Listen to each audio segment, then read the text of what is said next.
नमस्कार, मेरा नाम है गौरव और आप देख रहे हैं TV24 नेटवर्क।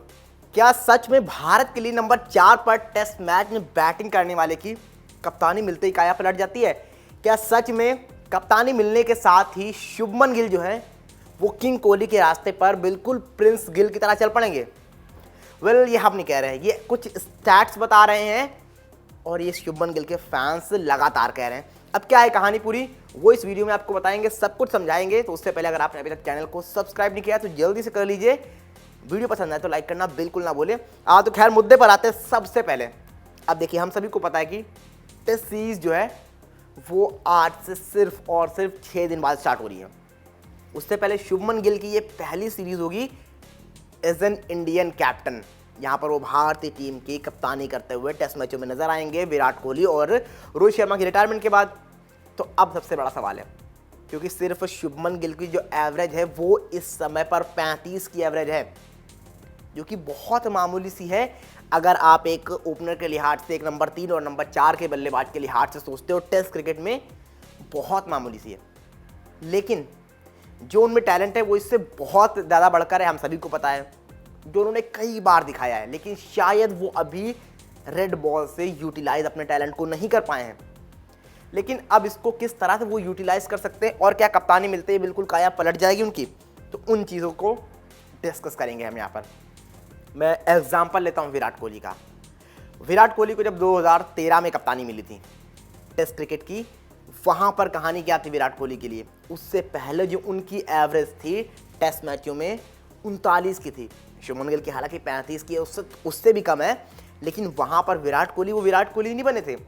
ठीक है, वो अपने स्पॉट के लिए लड़ रहे थे, रन ठीक ठाक स्कोर कर रहे थे, उनमें वो टैलेंट था। वहाँ से कप्तानी मिलती है और फिर चीज़ें पूरी तरीके से बदल जाती हैं। फिर विराट कोहली उस एवरेज को 58 तक ले जाते हैं और उनका पीक प्राइम सब हम देखते हैं कप्तान बनने के बाद। और ना सिर्फ खुद की परफॉर्मेंस, टीम इंडिया को जीत दिलाते हैं, चाहे फिर वो ऑस्ट्रेलिया हो या बाहर कितनी भी जगह जहाँ पर टीम इंडिया जीती नहीं थी, श्रीलंका में 3-0 से क्लीन स्वीप करना हो, इन सारी चीज़ों को बहुत बड़ी बड़ी टेस्ट सीरीज़ टीम इंडिया को जिताते हैं और उनका जो ऑरा रहता है टेस्ट मैचों में वो बिल्कुल अलग रहता है। लेकिन अब जब इस नक्शे कदम पर शुभमन गिल चलने जा रहे हैं तो वो क्या कर सकते हैं? सिर्फ 35 की एवरेज है, 39 की एवरेज विराट कोहली की थी। लेकिन अब बढ़िया चीज़ ये है कि शुभमन गिल ने आते ही वो कारनामा कर दिया है। हम बात कर रहे हैं इंट्रा स्क्वाड मैच की। शुभमन गिल की 35 की एवरेज है, लेकिन कप्तानी मिलते ही इंट्रा स्क्वाड मैच में 50 जड़ दी है और संकेत दे दिए हैं क्या कि विराट कोहली की तरह उस राह पर ही चलने को तैयार हैं। कप्तानी मिली है और उस जिम्मेदारी को बखूबी निभाने के लिए तैयार हैं और उनके लिए भी शायद ये बेहतर है। आप ये BCCI का ट्वीट देख सकते हैं आप, जहां पर शुभमन गिल और KL राहुल को लिखा हुआ है कि साफ तौर पर उन्होंने अर्धशतक जड़े हैं। और हालांकि इससे पहले आपको बता दें कि बहुत सारी खबरें ये चल रही थी, जब तक BCCI का ये ट्वीट नहीं आया था तो लोग कह रहे थे कि इसने शतक लगाया है, उसने शतक लगाया है, इस खिलाड़ी का शतक आया है।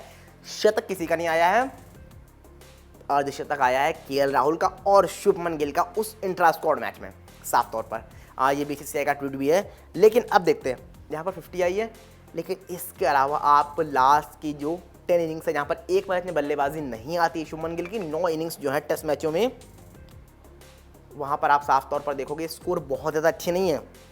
आप देखोगे दिसंबर में ऑस्ट्रेलिया के अगेंस्ट 3 पे 1, 51 पे 31, 30 पे 28, फिर न्यूजीलैंड वहाँ पे 119 का आता है, 146 गेंदों पे 90 रन, उसके बाद 4 गेंदों पे 1 रन। उससे पहले आओगे तो 72 पे 30, 31 पे 23 और 64 गेंदों पर 20 रन वर्सेस ऑस्ट्रेलिया, फिर 15 पर 13 वर्सेस ऑस्ट्रेलिया। ये स्कोर रहे हैं शुभमन गिल के आखिरी 10 पारियों में। यहाँ पर सिर्फ एक अर्धशतक शामिल है, लेकिन उसके बाद जैसे कप्तानी मिली, इंट्रा स्क्वाड मैच में आए, अर्धशतक जड़कर दिखा दिया कि यहाँ पर वो रहने आए हैं, वो टैलेंट है उनमें, इसलिए कप्तानी मिली है। हालांकि अभी भी हम कहेंगे कि शायद बहुत जल्दी होगी कि उनको विराट कोहली से कंपेयर कर देना, क्योंकि अभी टाइम है, अभी सिर्फ कप्तान बने हैं। लेकिन इस अर्धशतक के साथ शायद जो अब तक नहीं हो रहा था, वो एक उनमें कॉन्फिडेंस आएगा और वो शायद होप दिखाई उन्होंने कि वो बढ़िया करेंगे। हालांकि अब ये तो टाइम बताएगा किस तरह से वो कितनी लंबी पारियां खेलते हैं, क्या कुछ करते हैं। लेकिन फिलहाल शुभमन गिल के लिए चीज़ें अभी तो आसान नहीं है। अभी 35 का एवरेज है उनका साफ तौर पर, जो बहुत बढ़िया तो बिल्कुल नहीं है।